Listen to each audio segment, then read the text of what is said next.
Assalamualaikum warahmatullahi wabarakatuh. Saudaraku kaum muslimin dan muslimat, saudara sebangsa dan setanah air, dimanapun Anda dan berada.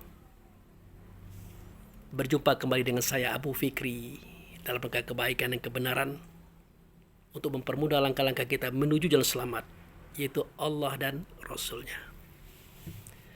Saudaraku kaum muslimin dan muslimat, saat ini adalah ba'da zuhur ya. Situasi, suasananya ya sama-sama paham kita. Hangat, pengap, dan panas. Tetapi ya mudah-mudahan yang di sini aman, tenang dan dingin, sejuk.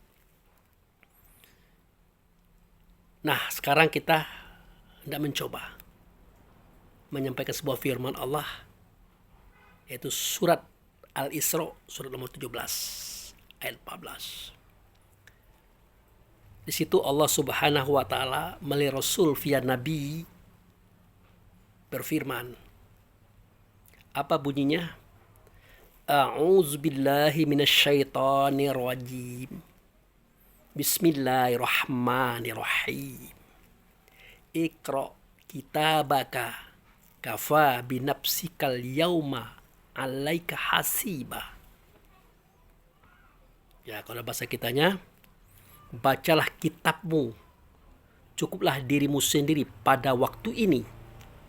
Ingat, pada waktu ini sebagai penghisap terhadap dirimu sendiri. Jadi perintah ini adalah perintah yang Allah berikan kepada kita melalui Rasul via nabinya. Berhisap itu adalah hari ini, saudaraku, bukan nanti.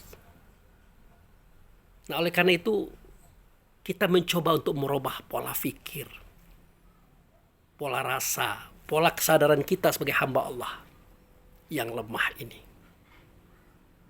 Nah, selama ini kita mengatakan bahwa mati itu nanti, masuk kubur, di alam kubur itu nanti, hari berbangkit itu nanti, hari kiamat itu nanti, hari hisab itu nanti, sorga dan neraka itu juga nanti. Semuanya nanti. Padahal hari ini kita sedang mengalami apa itu kematian, apa itu alam kubur, alam hisab, sorga dan neraka. Semua yang terceritakan di alam akhirat hari ini kita rasakan, saudaraku.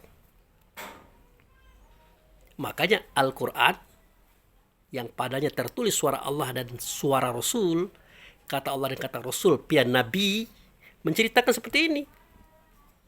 Iqra kitabaka kafa nafsuka allati yauma hasiba. Baca oleh kamu kitab kamu hari ini loh. Cukup kamu membacanya tentang apa yang ada pada dirimu. Jelas itu. Nah, oleh karena kita semuanya lah nanti, akibatnya kita lalai memperbaiki, menata, dan membersihkan diri hari ini untuk di akhirat nanti. Kita lalai. Sehingga kita berhadapan dengan malaikat maut, diperlihatkan semua apa yang kita pahami selama ini ternyata keliru. Kita berkata, Rabbana absorna wasami'na farji'na na'mal solihan inna muqinun. Tuhanku atau Tuhan kami telah mendengar, kami telah melihat, kami telah merasakan, kami sudah paham. Ternyata apa yang kami pahami selama ini keliru. Ternyata kami lalai dalam mempersiapkan akhirat kami, karena kami mengartikan semua itu terjadinya nanti.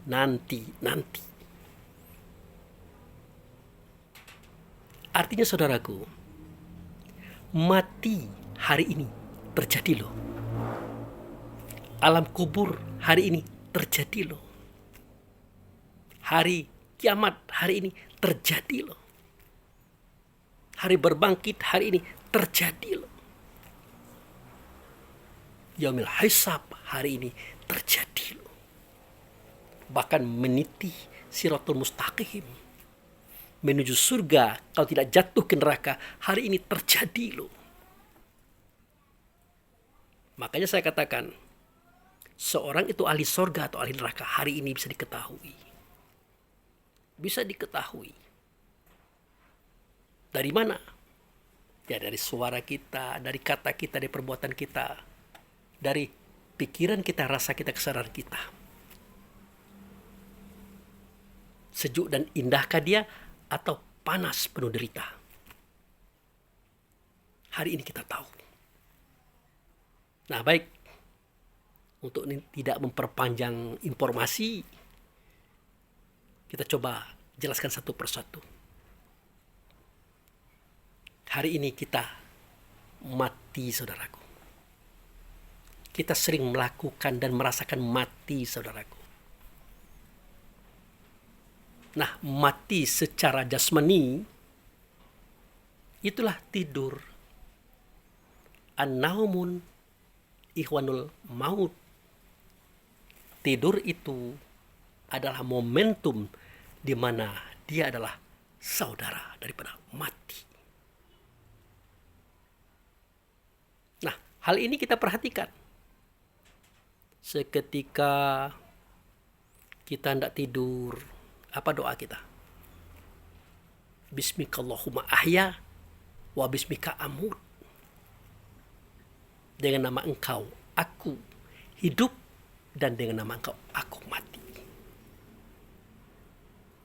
Yang dengan nama Tuhan itu adalah roh kita, saudara.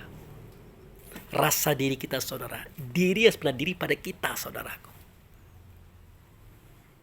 Dia bernama dengan nama Tuhan yang ketujuh. Allah, Rahman, Rahim, Malik, Kudus, Salam, Mukmin. Itu dia. Jadi yang dengan nama Tuhan inilah kita hidup. Kapan? Seketika ia ada dalam tubuh kita. Terpari rapi dalam hati kita. Hiduplah kita. Nah, kalau dia sudah keluar, meninggalkan tubuh kita kembali kepada Tuhan, matilah kita. Jadi Pak Abu Fikri, roh itu bisa keluar masuk di saat kita sekarang ini? Jawabnya iya. Karena yang meniupkan ruh ke dalam tubuh itu adalah Allah. Bukan malaikat maut. Allah. Seketika tubuh ini berusia 4 bulan 10 hari. Suma sawahu wa nafakhu fihi miruhihi. Wa ja'ala lakum sam'a wal absara wal afidah qalila ma tashkurun. Ketika sempurna batang tubuhmu dalam kandungan makmu, maka kusempurnakan tubuh itu dengan cara kutiupkan ruhku ke dalamnya. Apa yang terjadi? Dengan ditiupkan ruh, kamu bisa mendengar, kamu bisa melihat, bisa merasa, bisa berpikir, bisa mencium, bisa bersuara, bisa berkata, bisa bergerak, dan bisa bekerja. Tapi kalau ruhku itu keluar, kira-kira begitu maknanya ya. Telingamu yang ada Anda bisa dengar. Matamu yang ada Anda bisa lihat. Hidungmu ada Anda bisa mencium. Mulutmu ada tidak bisa bersuara berkata. Otakmu ada tidak bisa berpikir. Hatimu ada tidak bisa merasa. Tubuhmu ada tidak bisa bergerak. Kenapa? Karena ruh kita waktu itu keluar, saudaraku, kembali di dalam genggaman Tuhannya. Dari mana kita tahu? Ya dari Allah dan Rasul via nabinya. Tertuang ianya di dalam kitab Quran. Mari kita simak bersama-sama. Nah, ini dia datanya. Apa bunyinya? Allahu yatawaffal anfusa haina mautiha walati lam tamutu fi manamiha wa yumsiku allati qada 'alaihal maut wa yursilu illa ajalim sama inna fi zalika la ayati liqaum yatafakkarun. Artinya Allah yang menggenggam roh orang yang sudah mati, menggenggam roh orang yang masih hidup seketika dia tidur. Jadi roh orang mati dan orang hidup ada di tangan Allah pada saat itu. Menahan yang satu karena bangkainya sudah hancur di tanah. Melepaskan yang satu karena bangkainya masih tertidur di atas kasur. Sesungguhnya kejadian tidur ini adalah merupakan ayat, cerita diri kamu yang sebenarnya diri lo. Yang tahu itu adalah orang-orang yang berakal dengan pemikirannya, dia mengetahuinya. Jelas. Seketika kita tidur, roh keluar, artinya kita mati. Lalu Pak Abu Fikri, kalau kita memang mati, siapakah yang bernapas sewaktu kita sedang tidur? Siapa?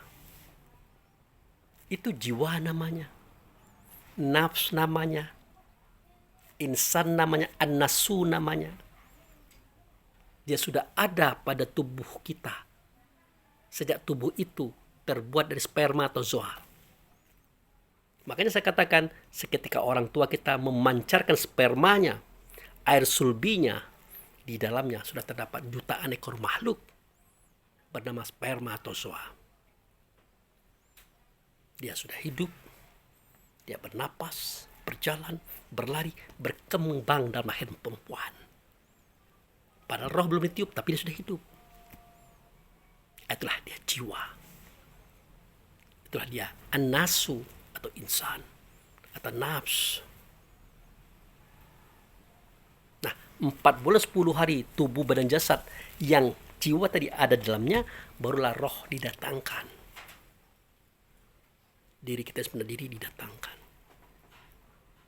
Nah, itulah yang bernapas, yang bergerak, yang mengigau. Seketika roh itu keluar. Artinya kita sudah mengalami mati. Lalu Pak Abu Fikri, kalau kita mati beneran, yang mencabut roh itu siapa? Ya bukan malaikat maut. Malaikat maut itu hanya mencabut jiwa. Mencabut ia yang ada di tubuh kita sejak kita berasal dari spermatozoa itu. Itu yang dicabutnya. Sedangkan ruh tadi tetap terpari di hati. Semestinya dia keluar sebelum malaikat maut mencabut jiwa tadi, supaya dia tidak merasakan sakit. Itu mestinya. Dan itulah pelajaran kita hari ini. Makanya dalam khotbah Jumat, tidak boleh tidak, ayat yang satu ini tolong dibaca. Tidak dibaca ini maka batalah khotbah Jumat. Batalah sholat Jumat, muanya yang sholat Jumat pada hari itu. Apa bunyi ayatnya? Ya ayyuhallazina amanu ittaqullaha haqqa tuqatih wa la tamutunna illa wa antum muslimun. Hai orang yang beriman, hai ruh, hai orang yang pernah melihat Tuhannya, bertakwalah kamu dengan sebenar-benar takwa. Jangan sampai terjadi malaikat maut atau mati datang kepada kamu sedangkan kamu belum berada di negeri selamat atau di negeri Islam yang sering kamu tuju seketika kamu sholat. Kenapa? Kalau belum seperti itu terasa sakit, saudaraku. Terasa sakit. Sampai-sampai Nabi mengatakan pelan-pelan memandikannya karena dia masih merasakan sakit. Berarti yang merasakan itu ada di tubuh. Bahkan ketika jiwa ditarik oleh malaikat maut, maka mata mengikutinya. Kenapa mata mengikutinya? Karena ada yang melihat di mata. Siapa dia? Ruh tadi. Dia ada di hati dan dia belum keluar, saudaraku. Yang dicabut malaikat maut itulah jiwa, bukan ruh. Makanya Nabi Muhammad mengatakan pelan-pelan memandikannya karena dia masih merasa sakit. Makanya di ringgo-ringgo atau ditandu dia ngomong, kalau dia orang baik, cepat antarkan aku, cepat antarkan aku. Kalau dia orang jahat, mau dibawa kemana aku, mau dibawa kemana aku. Kan ada yang ngomong dalam tubuh itu. Sampai-sampai Rasulullah mengatakan, saya nanya, takut kamu itu akan binasa. Niscaya aku mintakan kepada Allah supaya kamu mendengarkan suara orang yang bersuara di dalam tubuh tadi seketika jiwanya sudah melayang. Dalam bahasa lainnya suara ruh seketika jiwa sudah tidak ada lagi tubuhnya. Tapi karena kita akan mati, jin pun akan mati, binasa, hancur karena mendengarkan suaranya, makanya kita tidak diperdengarkan, saudaraku. Nah, di sini pula kita bisa melihat kualitas Nabi Muhammad itu. Kalau Nabi Muhammad, walaupun dia mendengar tidak bermasalah. Jangankan suara ruh di saat dia dalam tubuhnya, seketika ditandu, suara Rasul saja dia dengar. Tidak pecah badannya. Nah, itu. Tapi kalau suara Allah hanya Rasul yang mendengarnya, saudaraku. Ini harus kita paham nih. Kalau Muhammad Nabi bin Abdullah orang Arab yang batang tubuh itu, dia hanya mampu mendengarkan suara Rasul. Tapi itu sudah lumayan. Karena untuk kita mendengar suara mayat tadi tidak mampu, akan binasa dan mati kalau beliau tidak. Jangankan suara mayat, suara Rasul saja bisa dia dengar. Nah, kalau suara Allah hanya Rasul yang bisa mendengar, Nabi tidak bisa. Itu harus dipahami sejarah ini, saudaraku. Karena Nabi itu adalah an-nabaun, artinya membawa. Membawa apa? Membawa Rasul. Rasul apa? Sifat dalam dadanya. Itulah wujud serta Allah yang dibawa oleh Nabi. Ada dada Nabi. Jadi suara Allah, kata Allah tidak nyata, mereka nyata pada Rasul. Suara Rasul, kata Rasul tidak nyata, mereka nyata di lidah Nabi. Maka istilahnya, kata Allah melalui Rasul via nabinya. Itu maksudnya, saudaraku. Itu. Jadi jelas. Seketika di dalam tanah, di dalam kuburan, datanglah Mungkar dan Nangkir mempertanyakan 6 hal. Karena yang mau ditanya ada dalam kubur itu. Tepatnya masih ada di hati si mayat. Dia tidak sempat kembali kepada Tuhannya waktu itu.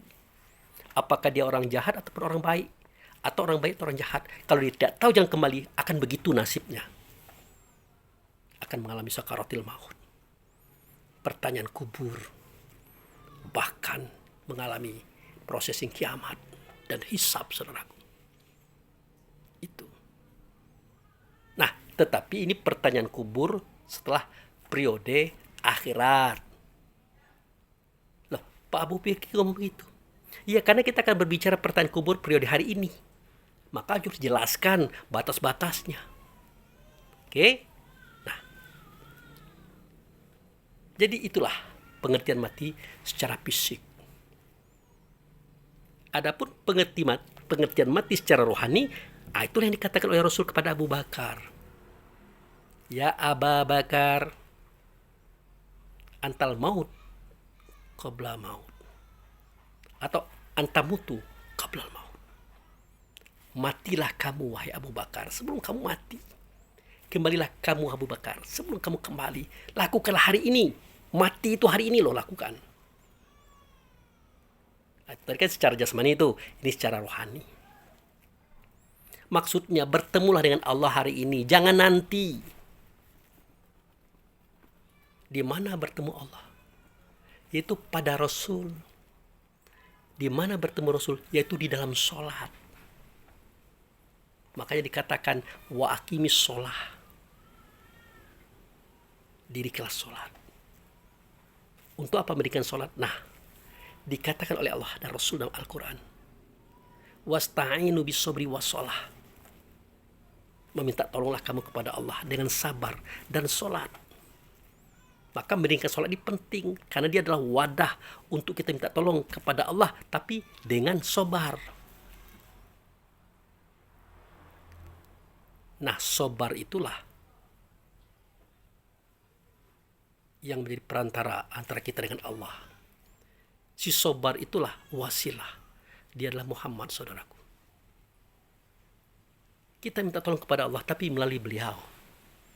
Kesabaran beliau itu sudah terbukti dalam sejarah, dalam kisah. Bahkan as-sabru, nama Allah, tidak nyata, mereka nyata pada beliau. Nah, itulah makanya kenapa dia adalah yang menjadikan kita bertemu dengan Allah. Dia akan menolong kita kepada Allah, karena dia adalah wasilah.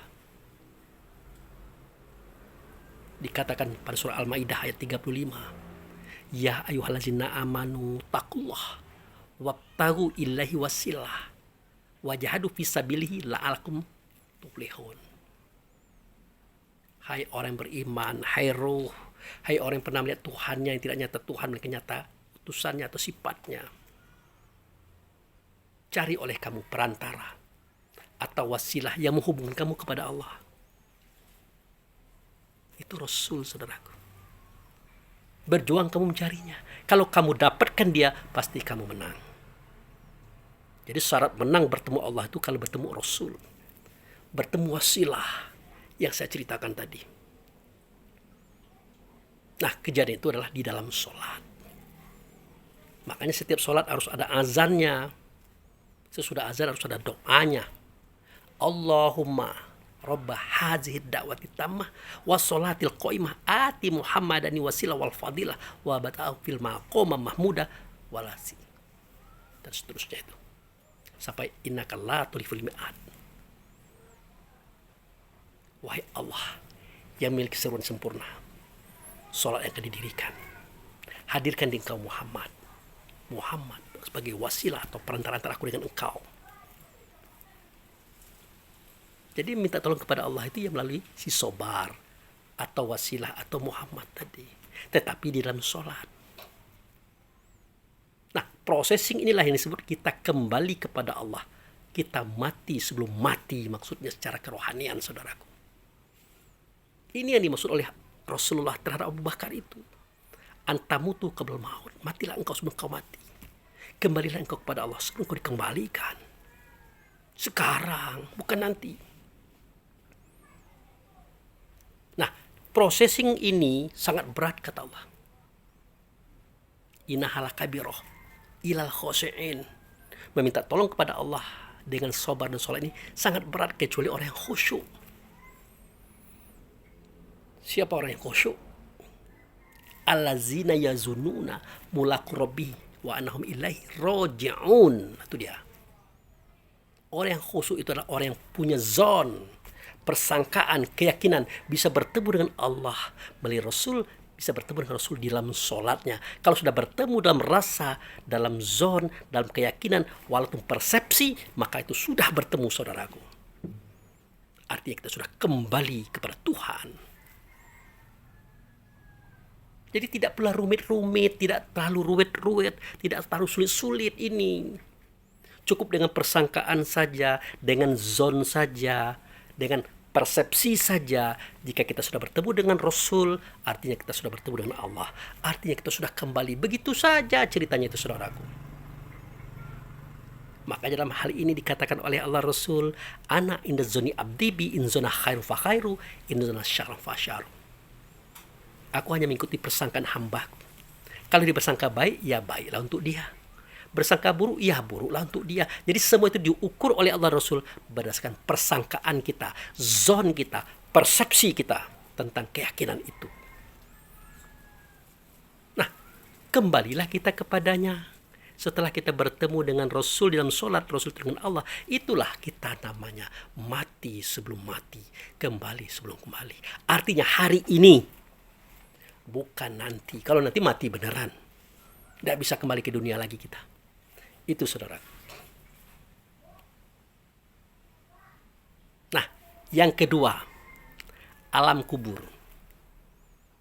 Tadi Pak Abu bilang ada pertanyaan alam kubur. Jawabnya iya. Apakah nanti juga? Ya tidaklah. Hari ini saudaraku. Kapan kita ditanya oleh Allah dan Rasul di alam kubur? Nanti dulu bercerita itu. Pahami dulu kubur itu mana. Benarkah kita berada di dalamnya? Oke. Nur Muhammad, mukmin, ruh itulah diri kita sebelah diri. Dikatakan oleh beliau, abadi fi qalbi mu'min. Hambaku dalam dadamu, tepatnya di hati itu namanya mukmin. Itulah ruh, itulah diri kamu sebenarnya kamu. Dialah nurku. Dia datang daripada aku dengan Allah. Jadi Nur Muhammad, mukmin, ruh, diri kita sendiri ada dalam hati yang merah ini. Artinya dia terkubur di situ. Hati terkubur dalam rongga dada. Ada rusuk tulang di situ. Rusuk tulang terkubur di dalam daging, kulit atau bulu. Jadi 3 lapis yang menutupi kita di dalamnya. Terkubur namanya itu. Artinya hari ini kita sudah berada di alam kubur. Makanya seketika Nabi Isa mengajarkan kajian tasawuf, ya, dikatakanlah negeri Isa itu adalah Bethlehem. Bethlehem itu artinya Baitul Hamud. Baitul Lahmud artinya rumah daging. Karena beliau mengajarkan ilmu itu. Inilah rumah daging. Dia boleh dikatakan kubur, dia boleh dikatakan rumah. Karena kita ada di dalamnya. Itu saudaraku. Nah, kapan kita ditanya oleh Allah dan Rasul? Melalui petugas-petugas. Ya, petugas itu adalah diri kita sendiri. Yaitu seketika kita berbuat penyimpangan, kezoliman, durjana, bencana di alam semesta. Mentang-mentang kita oknum polisi, kita terlibat persoalan terlarang, katakanlah narkoba. Satu kapal kita selamatkan. Tahu-tahu anak kita tahu, pacarnya pun tahu, kita bunuh anak dan pacarnya. Demi menutupi kisah ini. Kemudian kita cari pula orang lain, 8 orang mungkin laki-laki yang tidak kenal mengenal cerita ini. Kita tangkapi. Sewaktu ditangkap, digebuki, dihajar, ditendang, disakiti, bengkak-bengkak, memar-memar. Dalam mobil kita hantam lagi dengan pukulan. Kita injek-injek. Di kantor kita tendang lagi. Kita setrum, kita kasih kencing lagi 1 gelas per orang. Dikencing per orang, minum air kencing. Disetrum, macam-macam. Disuruh rokok, macam-macam. Sebegitu kejamnya kita. Demi menutupi aib kita yang sudah kita buat.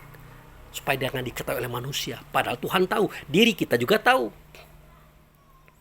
Anak pun kalau perlu dikorbankan karena dia tahu. Pacarnya pun dikorbankan karena dia tahu. Itulah kisah saudaraku. Bahkan masyarakat Indonesia mengatakan ini adalah PKI, bahkan lebih daripada PKI. Sadis. Ya yang 8 orang tuh nggak tahu menahu kisahnya itu. Kenapa dia ditangkap, kenapa dia digebuk, nggak tahu menahu. Dipaksa mengaku melakukan pembunuhan, padahal tidak. Tidak. Itu saudaraku. Nah, waktu itulah Allah dan Rasul bertanya, Man Rabbuka? Atau Mar Rabbuka? Siapa Tuhan kamu? 1. Siapa Nabi kamu? 2. Apa agama kamu? 3 ya. 4. Apa kitab kamu?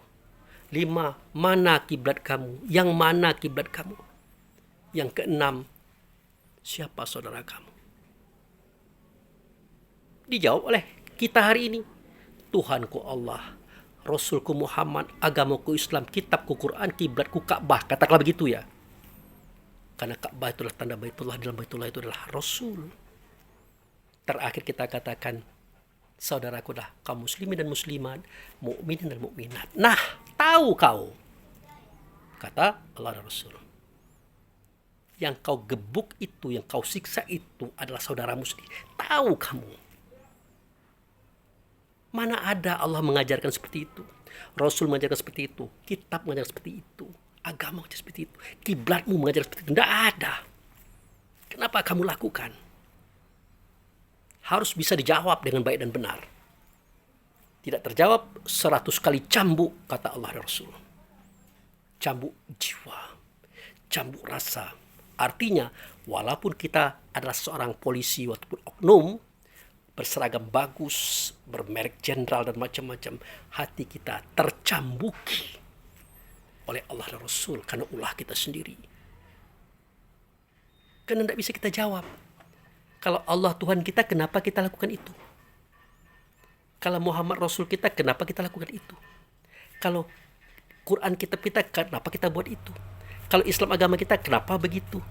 Kalau kiblat itu adalah Allah dan Rasul yang nyata ya di rumah atau Baitullah, simbolnya adalah Ka'bah atau tandanya adalah Ka'bah, kenapa begitu? Ternyata ikhwan kita, saudara kita adalah muslimin dan muslimat, mukminin dan mukminat. Kenapa kau lakukan itu kepada saudaramu? Itulah pertanyaan saudaraku hari ini. Jadi jangan main-main kalau kita zalim di dunia ini. Tidak akan terjawabkan 6 pertanyaan itu, saudaraku. Rasakan penderitaan batin kita. Walaupun pangkat kita adalah seorang presiden, menteri, bahkan pejabat teras dalam angkatan bersenjata, tidak akan terpungkiri itu. Jangan kita coba-coba. Itu, saudaraku. Nah, Pak Abu Fikri, kita tidak benci orang. Kita baik, kita tidak iri dengki. Kita suka bantu. Bahkan kita prihatin melihat orang susah, orang bermaksiat. Pokoknya kita menyampaikan kebaikan. Apakah kita ditanya juga oleh Allah dan Rasul? Apakah ditanyakan juga? Jawabnya tidak mungkin. Hei Abu Fikri, kenapa kamu tidak membenci orang? Kenapa kamu tidak iri dengki? Kenapa kamu suka menolong orang? Kenapa kamu berbuat baik pada orang? Tidak mungkin Allah dan Rasul bertanya seperti itu. Itu pertanyaan bodoh. Pertanyaan yang ngawur. Kalau itu Allah dan Rasul mempertanyakan kepada orang seperti itu. Artinya tidak akan ditanya, saudaraku. Tidak akan ditanya. Yang ditanya itu seketika kita menyimpang. Kita zolim, kita berbuat durjana, kerusakan di alam semesta. Baru ditanya. Kenapa kamu begitu? Sedangkan Tuhanmu tidak mengajari. Kenapa begitu? Sedangkan Rasulullah tidak mengajari. Kenapa kamu begitu? Sedangkan kitab tidak ada pelajaran itu. Kenapa kamu lakukan sedangkan agamamu tidak mengajarkan yang begitu-gituan? Dan seterusnya itu, saudaraku. Justru yang kau siksa, yang kau zalimi adalah saudaramu sendiri. Kemana akalmu? Kemana fikirmu? Kenapa begini kamu? Itulah pertanyaan alam kubur hari ini, saudaraku. Maka jangan coba-coba membuat sebuah laku, sebuah perbuatan yang bakal ditanya oleh Allah Rasul hari ini. Oke lah, kita pindahlah, jangan cerita itu. Abu Fikri, ya kenapa? Kenapa kamu bawa istri orang ke hotel, misal? Kenapa kau berzina di dalamnya? Kenapa ketika dia hamil engkau gugurkan? Kenapa? Adakah Tuhanmu mengajarkan seperti itu? Siapa Tuhanmu? Allah. Ada tidak dia ngajar seperti itu? Siapa Rasulmu, Nabimu? Siapa? Muhammad. Adakah dia ngajar? Dan seterusnya, saudaraku. Jadi pertanyaan itu adalah kepada setiap kita seketika kita salah. Seketika kita keliru. Tapi kalau kita baik, tidak. Tidak akan ada pertanyaan. Abu Fikri, kenapa kau tidak membenci orang? Kenapa engkau tidak iri dengki kepada orang? Kenapa engkau tidak zalim kepada orang? Tidak mungkinlah pertanyaan itu ada. Itulah pertanyaan kubur itu. sudah ada hari ini karena kita memang masih ada di alam kubur tubuh ini, saudaraku. Itu dia. Nah, kemudian Pak Abu Fikri, nanti kan ada namanya Yaumil Ba'ats, hari berbangkit. Sampai-sampai ada kalimat ya wailana mambatsana mimar kodina. Wahai celaka aku, siapakah yang membangkitkan aku daripada tidurku? Nah, ini adalah orang-orang yang wafat tadi dalam kondisi baik. Nah, setelah itu dia akan dibawa oleh Allah dan Rasul melalui petugas ke suatu tempat namanya Al-A'raf, tempat yang tinggi. Di situ dia melihat surga, di situ dia melihat neraka. Di situ dia tersiksa dengan pandangan-pandangannya, pendengaran-pendengarannya. Dilihat ke kanan ke surga, dia tersenyum. Lihat ke kiri, dia lihat neraka, saudara-saudaranya langsung babak belur di dalamnya. Dia menjerit. Kenapa? Karena dia tidak kembali kepada Allah, kepada Tuhan. Semestinya kembali kepada Tuhan dong. Tapi karena dia tidak tahu, akhirnya dia jadi orang baik tapi tidak tahu tempat kembali. Nah, itulah akibatnya. Seketika dia ditanya 6 hal, ya, dalam bahasa umum nih ya, sebenarnya dia tidak ditanya. Untuk apa nanya dia? Paling tidak ditanya, kenapa kamu tidak kenal Tuhanmu?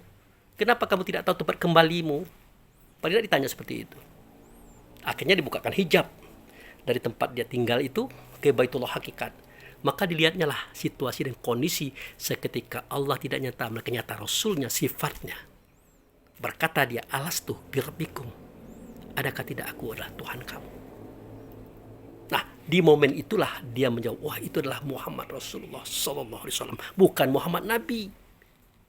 Ini harus paham kita.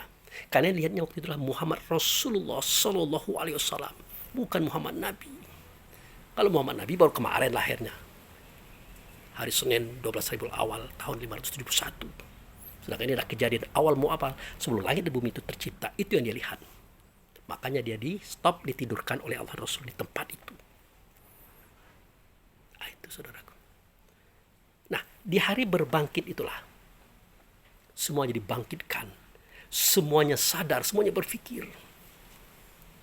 Semestinya hari berbangkit itu hari ini, saudaraku. Bangkitkan kepahaman, bangkitkan keyakinan, bangkitkan kesadaran kita. Satukan rasa dan ingatan, bangkitkan, munculkan kesadaran kita. Tentang apa?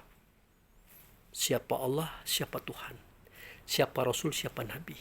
Siapa diri, siapa diri. Dari mana, sedang mana, tidak kemana. Dan apa akhirnya? Bangkitkan kesadaran kita, saudaraku. Hari ini, jangan nanti, kalau nanti tidak mungkin. Gitu.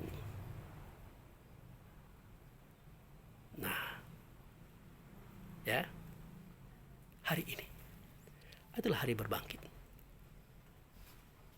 Kemudian, ada namanya Yaumil Hisab, Yaumil Mizan, hari perhitungan. Ya ini, ceramah hari ini nih, video hari ini, inilah membangkitkan semangat kita untuk memikirkan arti hari berbangkit, hari berhisab. Baca oleh kamu hari ini kitab kamu. Cukup kamu membacanya hari ini. Dan inilah dasarnya kenapa video ini saya buat. Untuk kita dibantu menghisap diri. Agar kita paham menghisap itu hari ini, bukan nanti. Bukan. Itu saudaraku. Nah, kemudian semua itu dikatakan kiamat, Pak Abu Fikri. Ya, benar. Apa itu kiamat? Pecah langit, pecah bumi, hancur segala sesuatunya. Nanti kita bicara itu. Itu sudah pasti. Yang perlu kita ketahui, hari ini kita sudah kiamah. Sudah sudah berdiri depan Tuhan. Semestinya hari ini. Itu saudaraku. Kapan? Meminta tolonglah kamu kepada Allah. Dengan sabar, dengan sholat. Meminta tolong kepada Allah dengan sabar dan sholat itulah kejadian yang berat, kecuali yang khusyuk. Orang yang punya keyakinan, yang punya persepsi, yang punya zon bahwa dia bertemu dengan Allah dan Rasul dalam sholatnya. Waktu itulah dia sudah kembali. Dia dalam kondisi berdiri. Berdiri yang bagaimana? Tegak, berdiri betul di tempat pembetul-betul. Betul saja dibetulkan lagi oleh Allah Rasul di tempat itu. hari ini, bukan nanti, saudaraku. Itu kiamat. Makanya Maliki Yaumiddin, raja di hari beragama, oleh orang tua-tua kita dulu dikatakan raja di hari kiamat. Ada benarnya juga. Ada benarnya juga. Bukan hanya hari beragama, tapi hari saat kita berdiri. Ada benarnya juga. Raja di hari kiamat itu. Ada benarnya. Jadi yang kita salahkan. Itu, saudaraku. Nah, sekarang sorga dan neraka. Jangan kita artikan nanti, saudaraku. Hari inilah kita menikmati sorga. Dalam Al-Quran tidak kita temukan kata surga. Yang kita temukan adalah Jannatun Naim, kebun kenikmatan. Kebun kenikmatan. Apa itu kenikmatan? Asal katanya nikmat. Kebun rasa. Apa itu rasa? Rasa adalah ruh. Di mana tempatnya? Di hati. Hati itu kebun. Ruh itu rasa. Sedangkan kenikmatan itulah yang dirasakan. Jadi nikmat itu hanya satu, kenikmatan itu banyak. Nah, nikmatilah kedamaian, ketentraman, kebahagiaan, kesejahteraan. Walaupun kita tidak kaya, tidak berpangkat, tidak berharta banyak, tapi kita senang, tenang dan bahagia. Itulah kekayaan sejati. Itulah surga, saudaraku. Tidak benci kepada orang, tidak iri dengki kepada orang, tidak hasut fitnah kepada orang, tidak banyak persoalan dengan orang. Kita hidup dengan kehidupan kita sendiri, dengan Allah dan Rasulnya. Kita berbuat baik kepada siapapun. Kepada orang baik kita berikan kebaikan. Kepada orang buruk pun kita prihatin. Kita berikan doa dan harapan agar dia juga jadi orang baik. Itulah ahli surga, saudaraku. Terpancar nur di dadanya. Dia adalah nur di wajahnya, di suara, di kata, di perbuatannya. Itulah ahli surga. Hari ini kita tahu, saudaraku. Capai target itu. Neraka itu yang mana, Pak Bu? Neraka itu adalah an-naru, api. Panas, pedih, perih, pengap. Menyiksa pemikiran, menyiksa perasaan. Efek dari apa? Perbuatan kita. Suara kita, kata kita, perbuatan kita. Mengundang bencana. Bencana. Kita memfitnah orang. Menghasut orang, menuduh orang. Terjadi bencana. Udah pusing kepala kita. Pusing batin kita. Resah kita. Hangat, panas kita. Terpedih dan tersiksa kita. Itu. Atau kita ganggu istri orang, ketahuan, maka diributkan oleh suami, anak-anak, keluarganya. Mulai gelisah lagi kita, resah lagi kita, hangat lagi, panas lagi kita, tersiksa lagi. Atau kita jadi orang yang korupsi, mencuri uang negara misalnya. Kita datang ke kenduri saja, ke tempat pesta pernikahan saja, tiba-tiba ada polisi 4 orang. Kita sudah dakduk, padahal dia hadir untuk menghadiri undangan. Kita di rumah, orang ngetok pintu, tok, tok, tok. Kita kira polisi juga yang akan masuk rumah. Mulai dakduk. Kita duduk di rumah, tiba-tiba berbunyi motor, berbunyi mobil, dakduk, hati-hati kita. Tersiksa kita, saudaraku. Akhirnya kita panik, kita panas, kita marah, akhirnya kita sakit. Terabaikan oleh keluarga dan dibenci oleh orang banyak karena kita mulutnya kotor, kasar, karena sudah kalut, sudah galau, dan sudah panik. Itulah neraka, saudaraku. Hari ini, bukan nanti. Itu yang perlu kita pahami. Nah, begitu juga sholawat. Saudara-saudaraku yang hadirin, mari kita bersolawat pada Rasulullah agar mendapatkan syafaat di hari akhirat nanti. Hancurlah kita, saudaraku. Syafaat itu katanya sifat atau obat. Diberikan oleh Rasul hari ini seketika kita sholat. Ingat ya, sholat yang kita ajarkan dari awal sampai hari ini sama.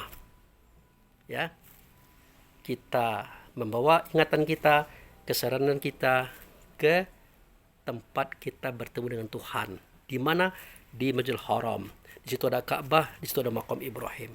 Itu pun syariat.